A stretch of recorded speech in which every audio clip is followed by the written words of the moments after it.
हिसार के संत कबीरदास छात्रावास में संत कबीरदास जी की जयंती समारोह के उपलक्ष्य में कार्यक्रम का आयोजन किया गया, जिसमें मुख्य अतिथि के तौर पर हरियाणा के लोकप्रिय उप मुख्यमंत्री दुष्यंत चौटाला ने शिरकत की, जबकि कार्यक्रम की अध्यक्षता हरियाणा के श्रम एवं रोजगार मंत्री अनूप धानक ने की।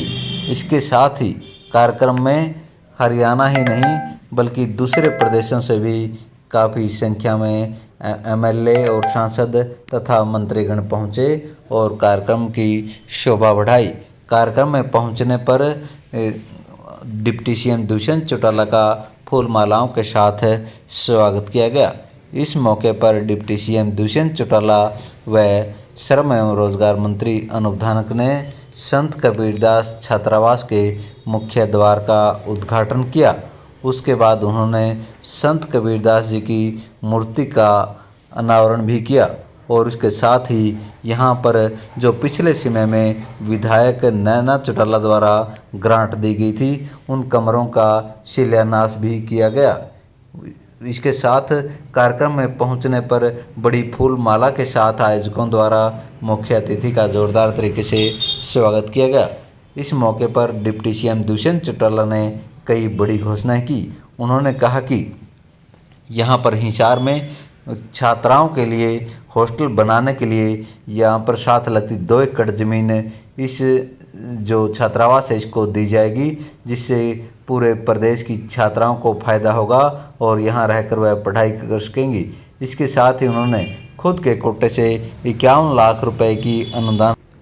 उप मुख्यमंत्री दुष्यंत चौटाला ने इस मौके पर घोषणा की कि जो गरीब बच्चे हैं उनके गरीब बच्चों को, ग्रामीण क्षेत्र के गरीब बच्चों को शहरों में पढ़ाई करवाने के लिए 11,000 रुपये की प्रोत्साहन राशि भी लागू करने का काम किया जाएगा। इस मौके पर प्रदेश के श्रम एवं रोजगार मंत्री अनूप धानक ने भी खुद के कोटे से 21 लाख रुपए की अनुदान राशि देने की घोषणा की और कहा कि हर समय वह संत कबीरदास छात्रावास की सहायता के लिए मौजूद रहेंगे। उन्होंने जो धानक समाज के लोग यहाँ पर आए हुए थे सभी का आह्वान किया कि वह एकता के सूत्र में पिरोने का कार्य करें और अपने समाज को आगे बढ़ाने का कार्य करें। डिप्टी सीएम दुष्यंत चौटाला ने सभी का धन्यवाद करते हुए कहा कि धानक समाज द्वारा जो मान सम्मान उन्हें दिया गया है वह उसे हमेशा याद रखेंगे और उसके लिए उनका आभार जताते हैं। धन्यवाद।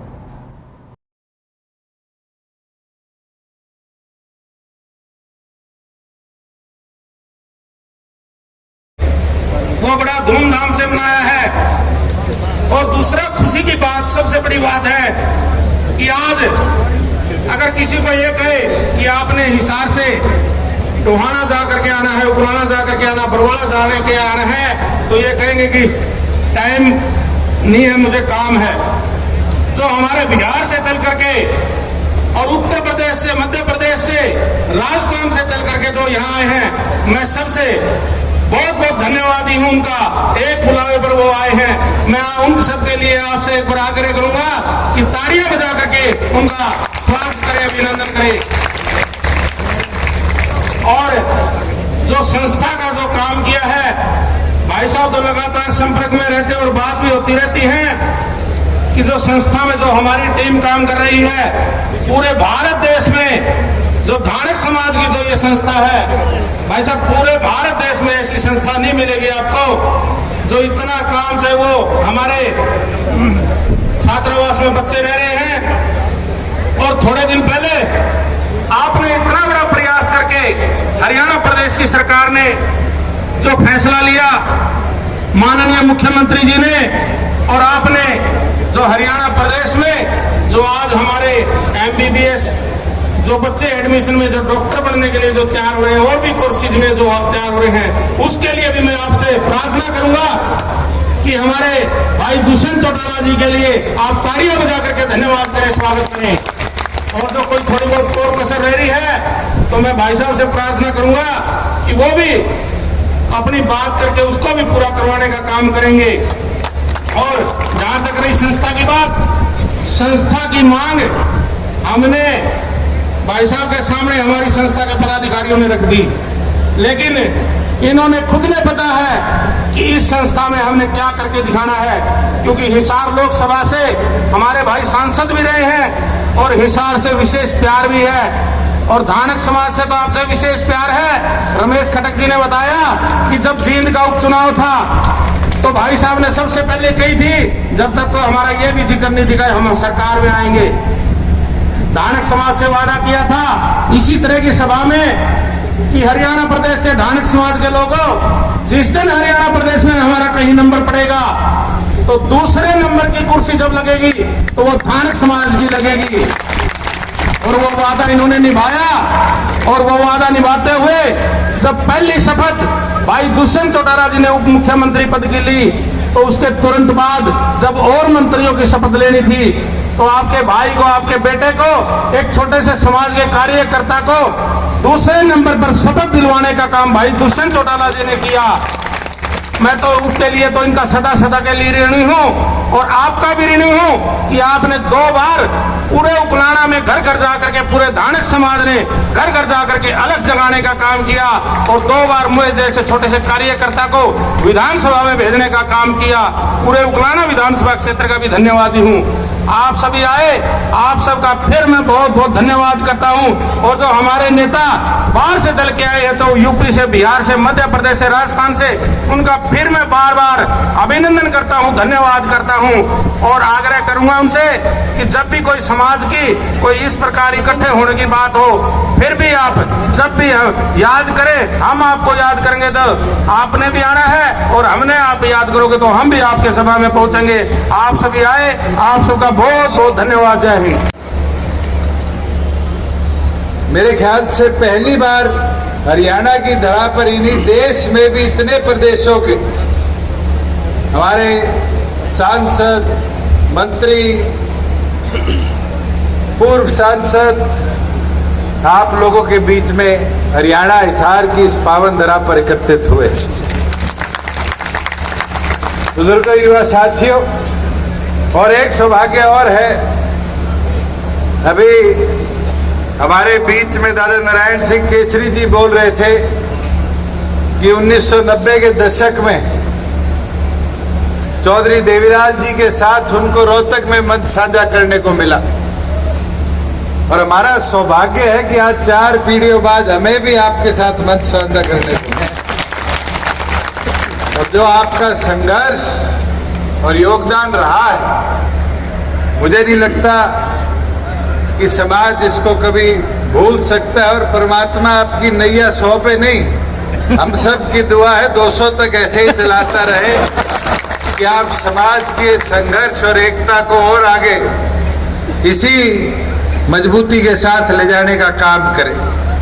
जो संघर्ष प्रभुदयाल जी ने किया है, मुझे लगता है उसको भी हम नहीं भुला सकते। जो संघर्ष हमारे बीच में बैठे और साथियों ने किया है, और खास तौर पर ऐसे ऐसे प्रदेशों में, हरियाणा तो समृद्ध प्रदेशों में गिना जाता है, जहां पर एक दबाव निरंतर बनता रहता था। मैं आप लोगों को भी नमन करता हूं कि आप लोगों की मेहनत ने, संघर्ष ने आपके समाज के अंदर ये ताकत लाने का काम किया है कि आपने उनका नेतृत्व किया, और जो एक दबाव रहता था उस दबाव को भी अपने संघर्ष से दूर कराकर एक आजादी बोलने का अधिकार प्राप्त समाज के लोगों को दिया। बुजुर्गों, युवा साथियों, आज हम संत कबीर की बात करते हैं, तो मेरे ख्याल से यहाँ बैठे हर व्यक्ति ने जिसने कभी स्कूली शिक्षा ली है तो दोहे उसने पढ़े होंगे। और सबसे पहले अगर कोई दोहा पढ़ाया जाता था तो संत शिरोमणि कबीरदास जी का पढ़ाया जाता। और कई ऐसी चीज है जिनको शायद आज मंच से छुआ भी गया, और हमारी विधायिका जो राजस्थान से आई, उनने अपने जीवन का इसको, अंजू जी ने लक्ष्य भी बनाया कि उनके दिखाए हुए रास्ते पर आगे कैसे बढ़ा जाए। और मैं तो आज आप सबको कहता कि अपने जीवन में उन नेक पंक्तियों को हम सब लाने का काम करें। और कोई बुराई नहीं, एक दो है, काल करे सो आज कर, आज करे सो पल में परले होएगी, बहुरी करेगा कब। ये एक ऐसी चीज है, इसको कल पे ना टालो और आज शाम तक पे भी ना टालो। अगर करना है, कदम उठाना है तो उसको लेकर चलो और हमेशा उसको जीवन का अगर लक्ष्य आप बनाकर चलोगे तो आपको कामयाब होने से नहीं रोका जा सकता। और हमने तो खुद देखा, जब जननायक जनता पार्टी का निर्माण किया, बहुत से लोगों ने कहा रुक जाओ, इधर जाओ, उधर जाओ, और उन पंक्तियों का अगर वर्णन करें तो कहीं ना कहीं उन पंक्तियों ने एक दिशा भी दिखाने का काम किया। मुझे याद है रोशन लाल जी, और जब मैं सांसद था, पूरे समाज के लोग यहां से एकत्रित होकर आए और दिल्ली 18 जनपद में मेरे से मिले और कहा कि जी आप अपने पार्टी के घोषणा पत्र में डालो कि अगर सरकार बनेगी तो एससी के अंदर भी जो पिछड़े हैं उनके लिए 50% रिजर्वेशन हम लाने का काम करेंगे। और मैंने इन सबको कहा कि आप फील्ड में जाओ और उस मुहिम में अनूप जी और सारे आप मिलके इस लड़ाई को लड़ो। और अगर कभी ये मौका मेरे को मिला तो ये विश्वास आप रखना, जितना हो पाएगा उतना हम करने का काम करेंगे। और गवर्नमेंट बनने के बाद दूसरी कैबिनेट के अंदर हम सब ने, पूरी सरकार ने, मुख्यमंत्री ने, और उस समय हम मिलाकर 12 होते थे कैबिनेट के मेंबर, 12 के 12 ने एक आवाज के अंदर हमारे एससी के भी पिछड़े एससी समाज को शिक्षा के अंदर 50% हिस्सेदारी। और आज ये लाभ मुझे लगता है यहां बैठे हर उस युवा को हो रहा है, चाहे वो मेडिकल की सीटें हो, चाहे वो लॉ की सीटें हो, चाहे वो बीए की सीटें हो, चाहे वो स्कूली शिक्षा के अंदर, उसका लाभ प्रत्येक अति पिछड़े लोगों को मिला। जहां बात शिक्षा की है, मुझे पिछले साल आना था, मौसम खराबी के कारण आपके उस प्रोग्राम में नहीं पहुंच पाया, मगर मेरी माताजी आपके बीच में आई और उस समय भी ये बात आप लोगों ने रखी कि छात्रावास का निर्माण करना है। और जो आपने मांगा उससे सवाया इस छात्रावास के निर्माण के लिए उन्हें देने का काम किया। और मैं तो बोलता हूं और भी कोई जरूरत, मुझे लगता है हर समाज के अंदर आज पैसा भी, हम बड़ी बड़ी धर्मशालाएं देखते हैं, बड़े बड़े कम्युनिटी सेंटर समाज बनाया जा रहा है, मगर ये एक ऐसा कदम है जो मुझे लगता है बहुत से समाज अब उठाना छोड़ चुके हैं। आज के दिन कोई गांव का बच्चा शहर में शिक्षा लेने आता है, उसके पास रुकने का ठिकाना नहीं। और अगर हम देश भर में उठाकर देखें तो शहर और गांव के बीच का गैप दिन प्रतिदिन बढ़ता जा रहा है। और वो इसलिए बढ़ता जा रहा है कि अगर किसी को गांव से बस में बैठकर आना है और 1 घंटा सुबह आने का, 1 घंटा जाने का, वो शिक्षा के अंदर मुकाबले में 2 घंटे पीछे हो जाता। मुझे सौभाग्य मिला है कि मेरे माता पिता ने हॉस्टल में पढ़ाई कराई, पर यह भी सौभाग्य था कि जब मैं वहां पढ़ता था तो जो हमारे वहां नाई था उसका बेटा भी मेरी क्लास में मेरे साथ बैठता था, जो वहां स्वीपर था उसका बेटा भी वहीं बैठता था, जो मेरे मास्टर था उसका बेटा भी बैठता था, और टाटा बिरला जैसे बड़े बिजनेस घरानों के बच्चे भी उसी क्लास में बैठा थे। ये शहर में आके मुमकिन है। और ये छात्रावास जो है, मैं ये मानता हूं उस गांव के गरीब बच्चे के लिए एक महत्वपूर्ण चीज है कि वो शहर के अंदर आके कम लागत में रहे, उसको ऐसी शिक्षा उपलब्ध हो पाए जो मुकाबला कर पाए वो शहरी लोगों का, और साथ में उसको ये फैसिलिटी मिल पाए कि माँ बाप पे बोझ ना बन के भी वो यहाँ रहकर अपनी शिक्षा को ग्रहण कर पाए। और मैं तो चाहूंगा अनूप जी भी अगली लेबर बोर्ड की मीटिंग में निर्णय ले कि जितने हमारे लेबर रजिस्टर्ड है, चाहे वो BOCW में हो चाहे लेबर बोर्ड के अंदर हो, अगर उनके बच्चे शहर के अंदर शिक्षा लेने आते हैं तो 11,000 रुपए उनको रुकने के लिए ऐसे छात्रावासों के अंदर हम ऑनरेरियम का तौर पर देने का काम करें कि उसको मौका मिलता रहे, उसको अवसर मिले उस शहरी छात्र के साथ मुकाबला करने। बुजुर्गों, युवा साथियों, मैं एक चीज और कहना चाहूंगा कि संस्था का लगाव हमारे परिवार से बहुत लंबा रहा है, और मुझे लगता है रोशनलाल जी तो जब अफसर होते थे, जब भी कई बार डॉक्टर साहब और खुदारा साहब और 7 साल असल में कई बार यहाँ आने का मौका उनको मिलता रहा। पर मैं आज कहूँगा, मेरे को कह रहे थे कि हमने 12 कमरे बनाने, खजाने की अंदर कोई कमी नहीं। मैं मेरी ओर से 51 लाख रुपए और अनूप जी की ओर से 21 लाख रुपए कि आप तुरंत उस छात्रावास के कमरों के निर्माण का कार्य शुरू करें। और जहाँ जमीन की बात है, लड़कियों के छात्रावास के लिए वो फाइल हमने पहले ही बना ली है, और जल्द उसको भी हम अप्रूव कर आपको वो 2 एकड़ जो जमीन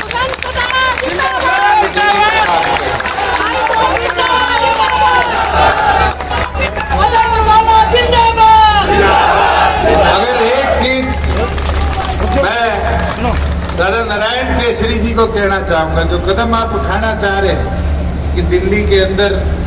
एक बड़ा धानक समाज का समागम हो, और जो बात मेरे ख्याल से आपके साथ साथ सारे मंच पर बैठे लोगों ने करी, इसका कदम आप जरूर उठाएं। और आपको अधिवेशन करना है तो पंचकुला के अंदर बहुत बड़ा हमारा ऑडिटोरियम है। मैं अनूप जी की जिम्मेवारी लगाऊंगा कि वो ऑडिटोरियम आपको 1 दिन चाहिए, 2 दिन चाहिए, उपलब्ध करा कर देने का काम करें। हर देश भर में आपके समाज के जितने इलेक्टिव रिप्रेजेंटेटिव रहे हैं उनको निमंत्रण दीजिए, उनको बुलाइए, और उनको बुलाकर वहां पर इस विषय पर भी चर्चा करिए कि आपका समाज प्रदेशों में भी जातियों में बटा है, कहीं बैकवर्ड है, कहीं पिछड़ा है, कहीं SC है, कहीं ST है, देश भर में कहीं OBC में, कहीं OBC में है। क्यों ना इस मुहिम को चलाया जाए कि देश भर में सारे समाज को एक ही छतरी के नीचे, और मुझे लगता है आपकी इच्छा शक्ति भी यही, और हरियाणा की धरती तो वो रही है कि बड़े बड़े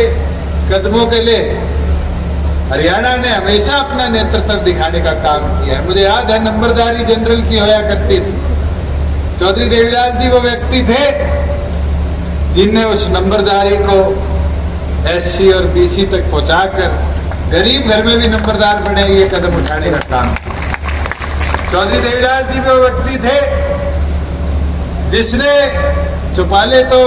बड़े बड़े समाजों की बनाया करती थी। मैं हरिजन चौपाल बनाई, धानक चौपाल बनाई, वाल्मीकि चौपाल बनाई, समाज की चौपाल गांव में बने, ये कदम उठाने का काम। और ऐसे ऐतिहासिक कदम उनने उठाए थे, और हमारा तो ये प्रयास रहेगा कि हम शायद उसका 1% भी अपने जीवन में कर जाए तो भी हमारे लिए बहुत बड़ी अचीवमेंट रहेगी, क्योंकि वो संस्थाएं थी, और उन संस्थाओं का जितना वर्णन हम करें, मुझे याद है चौधरी सुल्तान सिंह जी हुआ करते थे, अब तो स्वर्ग में है, पूर्व गवर्नर, वो बताया करते थे कि एक बार रोहतक से दिल्ली की ओर झज्जर होते हुए चौधरी देवीलाल जी जा रहे थे, और सड़क पे एक औरत जो गर्भवती थी वो पत्थर तोड़ रही थी, और चौधरी देवीलाल ने पूछा कितने महीने के हैं? कहती थी 6-7 के, फिर भी पत्थर तोड़ रही है। कहती थी घर कैसे चलाएंगे, पेट कैसे पाले। और उन्हें चंडीगढ़ जाते ही प्रदेश के अंदर एक योजना शुरू करी थी, जच्चा बच्चा योजना, जिसमें 6 महीने की तनख्वाह सरकार की ओर से उस महिला को दी जाती है। और आज सौभाग्य देखिए, दुनिया भर के अंदर उस योजना को हम देखते हैं, और उस योजना का नाम है मैटरनिटी लीव। ये 1-1 साल तक आप गर्भ में अगर बच्चा हो तो माता को, और अब तो एक नई मुहिम शुरू होगी कि बच्चे के पालन पोषण के लिए पिता को भी छुट्टी मिलने लगी। 15 दिन की छुट्टी होगी। आप देखिए वो कदम,